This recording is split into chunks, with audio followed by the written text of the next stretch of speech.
Okay, so I'm sorry for this. Probably not really going to be a very organized video, but I'm just sort of going to go through and share sort of the transitions that I've done. And here is the Merivac transition. The computer's crashing a little bit because After Effects is fairly intensive, but here you can sort of see how I've done it. I've just gone around and roughly masked out the sort of position of the Merivacs in the source footage. Basically, I just recorded the Merivacs up close and masked them out like this. You can see it's actually not very accurate. That's because I originally recorded it for I originally masked it out for another set of Merivacs coming across the screen, and then I realized that I didn't actually have a transition of them coming out of this scene, so I had to re-record the Merivacs, and therefore the masking's slightly off, but it still sort of works, and it just goes out the end. So there's the Merivacs. Hopefully that kind of explains that. And for the Nydus, and I imagine this one will be particularly laggy, but here you can see there's this, then it comes over here, and then here is that's where the Nydus is going to be. So what happens here is I used this tool here, the roto brush in After Effects. It's basically like quick select in Photoshop, so it makes it significantly easier to do this stuff. I don't have to go around and mask everything like I did on this one, and you can hear my computer dying trying to render this. It takes about a second to render each frame of this in the actual thing. Maybe I can lower the resolution here to try and show this. Still takes a while, unfortunately. So, but yeah, that's how I did that. As for the space scene, I should be able to go to this. It's not that one. Or I imagine it's not, considering... I know it is that, but yeah, that footage is missing. Don't worry, I'll fix that. But this is in Comp 1, and effectively it's just a bunch of 3D layers of text that's animated, as well as this. So here you can see that this layer is 3D, and it is Hearthstone winning, so that's just a video. I can make it not 3D, although I don't really know what the hell. Where's it gone? Right, there, I'll just do that. Okay. So those are just 3D layers, and then there's also text here, which isn't a 3D layer, but it's using Element 3D, and it's got a custom text and masks going here. Basically, I just followed 2 tutorials for this. I'll link that in the description, I suppose, because I basically just copied the tutorial to get this space scene. I didn't have time to do a unique one, because I must have done this on Christmas Eve. I wanted to get the trailer out on Christmas Day.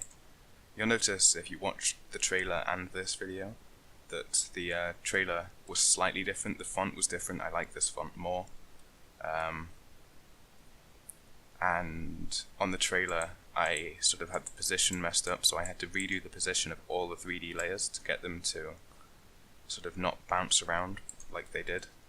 So to do that, I don't know if I deleted the layer. Yeah, it looks like I must have deleted it after I was finished with it. Oh no, it's here. No, it's not.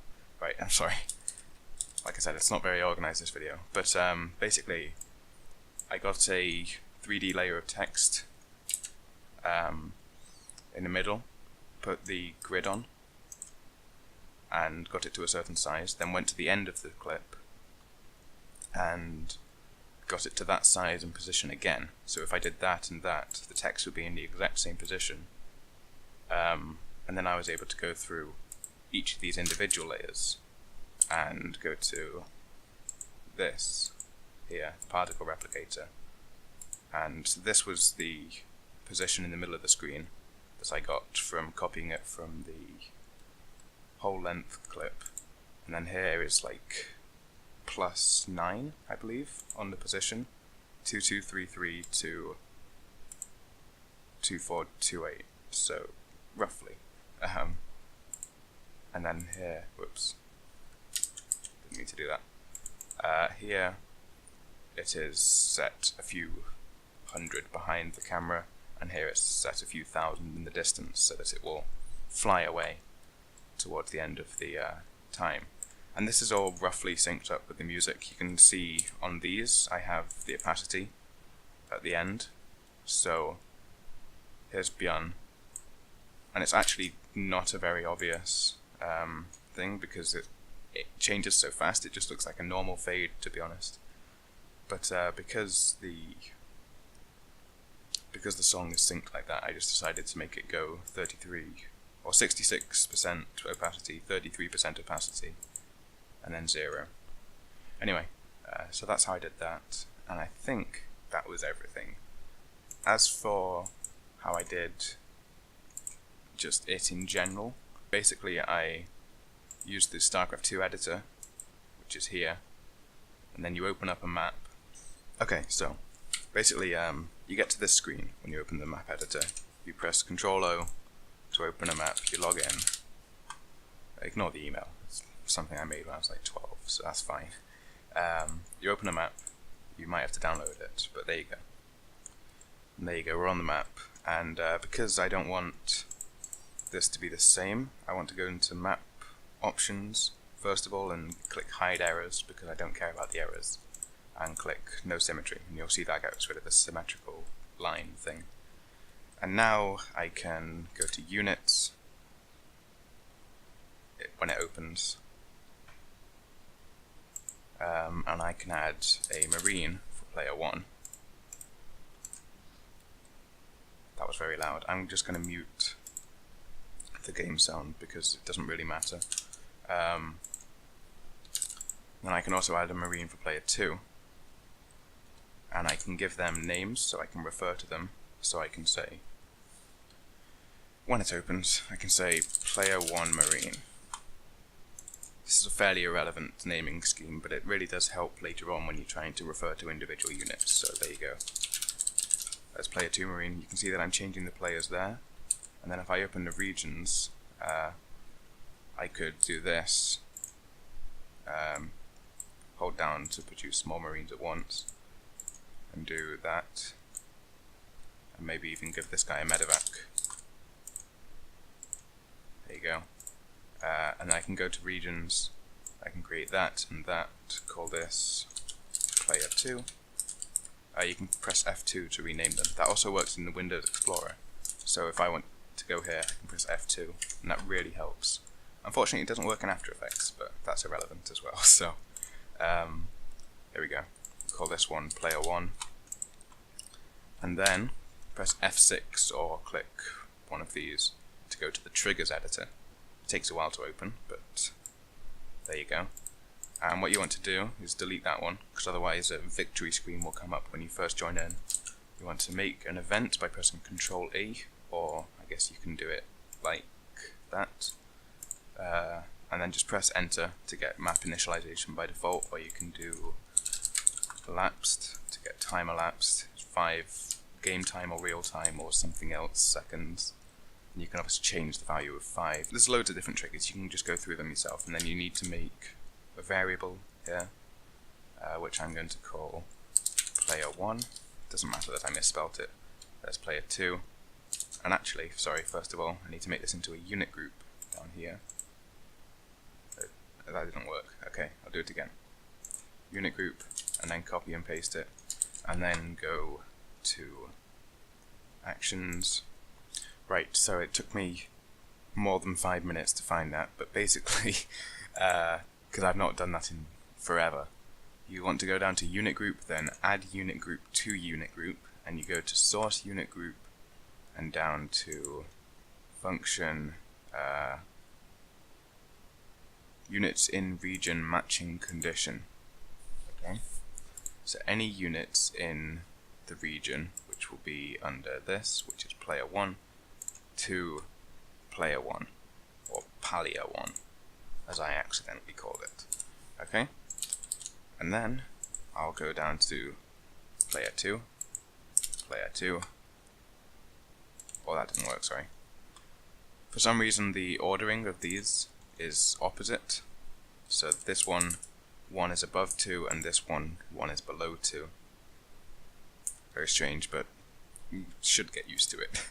And then you want to issue order to unit group, and then you need to press P to get to points and do that. So point 1 and point 2.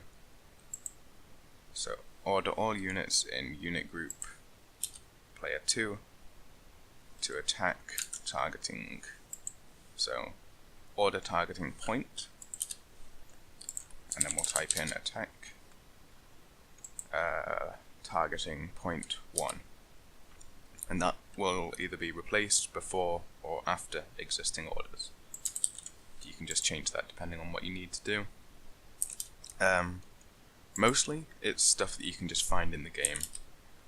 One thing that I struggled with was getting, so I'll press Ctrl F9 to run the test document, by the way, was getting overlords to morph into drop overlords. I had to do that manually by just selecting them and pressing T, which was slightly annoying because it sort of delayed everything. There was no way there's no way that I could see that would spawn them in as a drop overlord. There was an upgrade for vengeful sacks, but I think that was just Heart of the Swarm, so I'm really not sure, but there you go. So now we're going to load into the game. It always gets stuck about there. Don't know why it's doing the countdown, but there you go. And then they're attacking there. And obviously you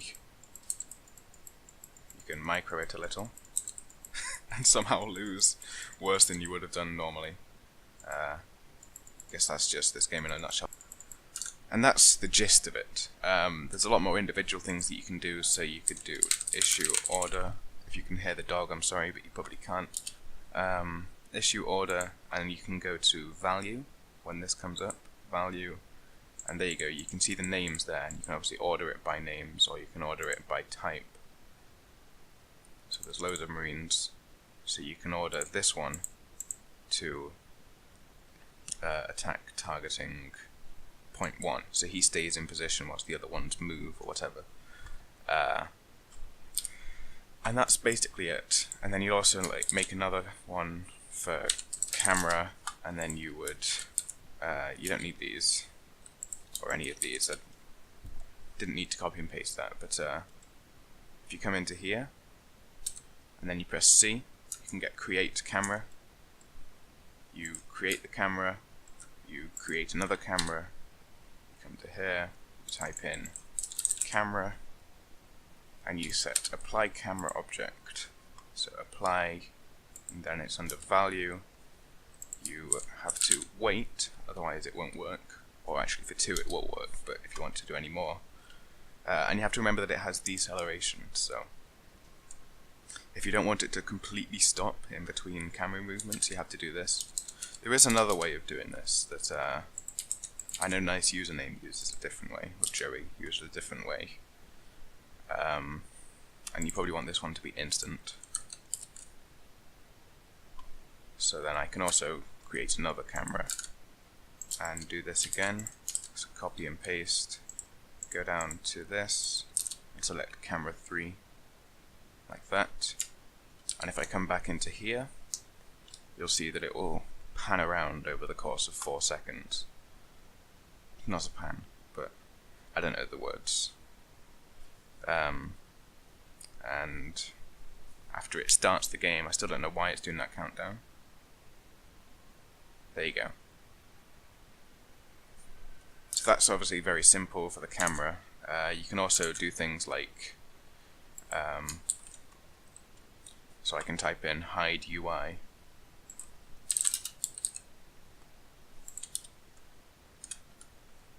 Although that's not how you do that. There's, I mean, once again, I just copy and paste all this stuff, so I don't need to do this every time. If I come down to here, it should be that somewhere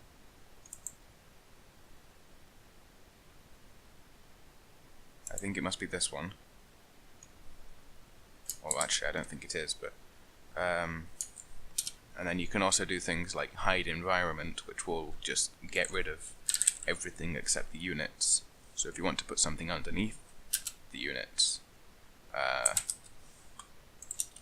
that's how you do that. So you just select hide, open it up again, and there won't be any environment anymore, as you can see. So it's only the units in the game and structures, but they're technically counted as units anyway. So, and you can see there's also no UI, there's no minerals, there's no minimap, there's no nothing. So this is actually how I did everything. You also can't boost anymore. You can only use the mouse. You can deselect stuff, you can select stuff. There's also a button to hide the mouse. If I just hide mouse, whatever that is, hide mouse. There you go.